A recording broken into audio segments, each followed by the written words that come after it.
What is up, y'all? OD here, aka Big Jake, once again, and today we're going to do a video that I'm very excited about and I wanted to do for a really long time. So there's a big debate in the barbecue world as to which smoker produces the best barbecue. Some people have pellet smokers, some people have charcoal smokers, some people have stick burners. Well, luckily for me, I have all three.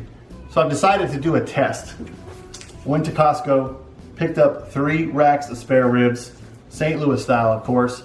And we're gonna cook 1 rack on my Mac 2-star General pellet smoker, 1 rack on my Weber Smoky Mountain charcoal smoker, and 1 rack on my Lang stick burner, and see which one comes out the best. Let's get it started.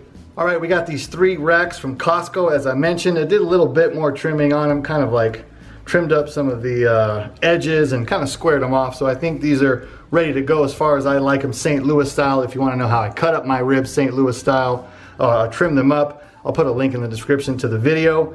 Now we're gonna put some rub on them, and I'm just gonna put my basic Central Texas style rub on them, which is mostly just salt and pepper. Because we're doing an experiment with 3 different smokers, I really want the smokers themselves to add most of the flavor. So we're gonna keep the rub very basic on these. And I'm just putting it on probably about an hour before I put them on to the smokers. Again, because we really want the flavor from the wood or the pellets or the charcoal and wood mixture to shine.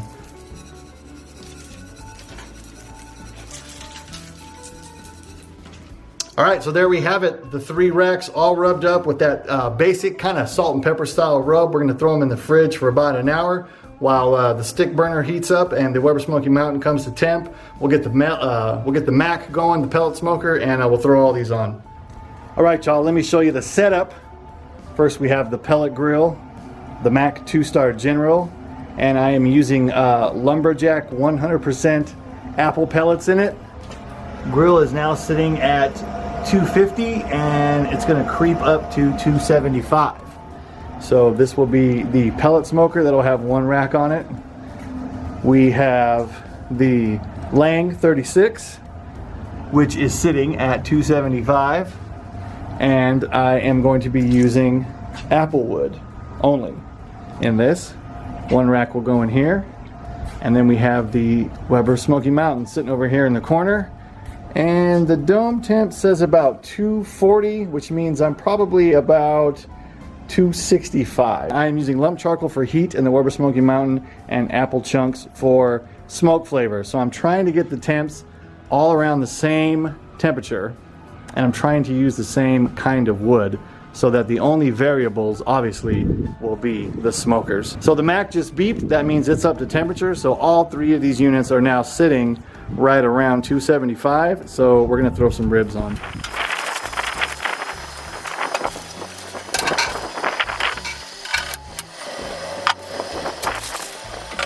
All right, y'all, we are 1 hour in, and I think I'm gonna check on the ribs in each smoker. Right now, the Mac is set at 275, and the grill says it's at 275. Now, I know with this Mac that right at the grate where I have the ribs, it's probably a little hotter. It's probably more like 280, 285, something like that. Not a big deal, but I'm just trying to keep the temps as level in all 3 smokers as I can. So let's check out these ribs and see what they look like.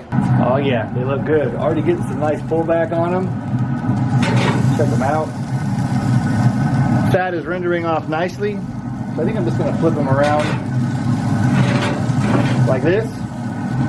And just for the heck of it. And we're gonna keep smoking them. But yeah, so far they look really good. Like I said, nice pullback on them. Let's see what the ones look like on the Lang. All right, let's check out the next rack. This one is on the Lang, and the Lang is sitting at about 290 on the dome temp there. So that means I'm probably somewhere around 285. 280 as well on this smoker, so we're sitting pretty close right now. Looking pretty good. We got some kind of blood here pooling, but that's pretty normal. It just happens sometimes with certain racks. Pullback looks good on it. Pretty much the same amount of pullback on these as the other ones. So just gonna flip these around, set them like that. Yeah, I think they're just about the same amount of doneness as the other ones, so we're gonna let them go for another hour and see where they're at on these. All right, and the charcoal cooker, the Weber Smoky Mountain. Let's see how these are doing. The dome says 250, about 255, so we're probably sitting at 275, 280. So they're all within 10 degrees of each other. which is not bad at all. And I don't think these are quite as far along as the other ones, although they do look good.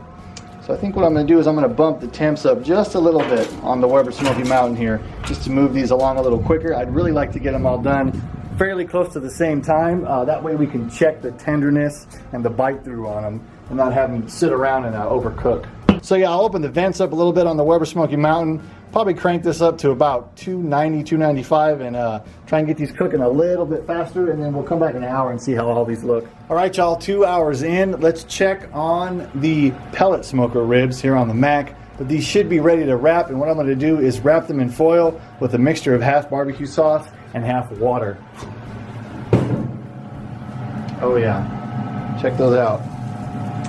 Looking good, and yes, got a nice pullback on them. These are ready to be wrapped. See, I'm going to show you guys how I wrap one of them, just so you know. It's very basic. I'm doubling up the foil just in case. Put a little bit down there. Put these on top. Put a little bit on top.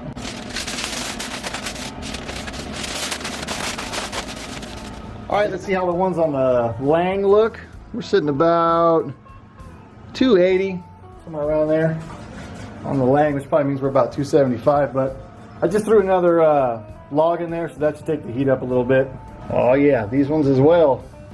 As you can see, nice pullback, and these are ready to wrap as well. So we're gonna go ahead and wrap these up basically the same way, and then we'll check the ones on the Weber Smoky Mountain. All right, let's check the ribs on the Weber Smoky Mountain now on the charcoal cooker, and I did bump the heat up just a little bit.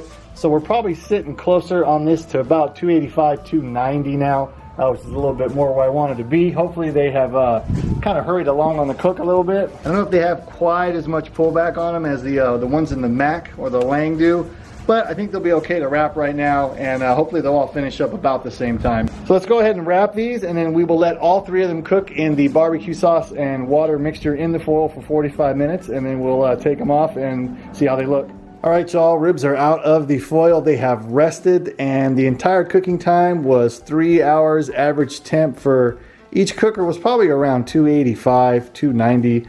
I'd say the Lang probably ran the hottest, and the WSM probably ran the coolest. So here's the first rack. This is the one off of the Mac. Looks nice, nice pullback on it, good color. This is the one off of the Lang, also nice pullback on it, probably a bit more of an even pullback on it. As you can see, there's some pooling on the top of it here. No fault of the smoker itself. Sometimes you just get that in a rack of ribs, not really much you can do about that. And then here is the ones off of the Weber Smoky Mountain. Probably the least amount of pullback on these, especially on this side over here. But the thing with this is, as I've mentioned, is this unit was actually running a little bit cooler, and these are also the thickest ribs out of all of them. So that was no fault of the cooker itself, that was more user error. So let's go ahead and cut into these and then taste them and see what we think. All right, let's get into the ones off of the Mac first. Here's what one of the ribs look like.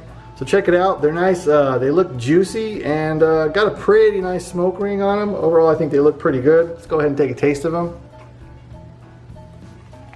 I say these are pretty good. You can still taste the pork, you can taste a little bit of the barbecue sauce, you can taste a little bit of the rub. You got some smoke there. Nice bite through on it. So overall, I would say this is a really nice rib. All right, rack two, this is the one that was on the Lang. Now these are a little thinner. So as you know, with thinner ribs, they're gonna have a little bit different texture. Let's check them out. I'd say they definitely have a little bit of a different flavor to them. I don't know if they're any smokier than the other ones. I'd say the texture is about the same. I think what the flavor difference is on the Lang is it has that reverse flow plate in there. And the fat kind of like drips down onto that plate, and you get the rendered off fat taste from it. But besides that, I'd say honestly they're pretty much similar. The smoke ring's pretty much similar as well. So yeah, they're both pretty close. Let's do the Weber Smoky Mountain ones. All right, on to the final ones. These are the Weber Smoky Mountain ones. Once again, nice smoke ring overall. They look really good. These are also by far the thickest ones. So yeah, they probably aren't going to be, the texture won't be exactly the same because they were cooked at a little lower temperature and they're a lot thicker, but the juiciness seems to be the same. The smoke ring seems to be the same. Yeah, that's what they look like. Very nice. Very clean. Pretty much like the other ones though, honestly. All right, let's give them a taste. I think honestly the only difference for me, I think my lady mentioned this as well, is you can taste the charcoal on these because it's from a charcoal smoker. Take another taste. Yeah, I'd really say that's the only difference, is that you get the charcoal flavor out of the charcoal smoker, but the smoke ring, the tenderness, everything else is pretty much the same. Kind of just depends on what you are looking for in your ribs, or also your convenience factor or time factor, or any one of those things. But I would say overall that charcoal smoker, pellet smoker, stick burner, any of them will make great ribs. And I don't know, you can also do this test yourself and see what you think. Any comments from you, from my assistant? I think I like the ones from the stick burner best. She likes the Lang ones the best, she said. I probably think I agree. I think that rendered off fat flavor, it gives it like a mixture of like smoked and grilled together, if that makes any sense. And I kind of like that. So I guess if I had to pick one rack, I'd probably pick the ones off the Lang. They probably have the best overall flavor, but they're all really good. That being said, my name is Odeed, and I'm out.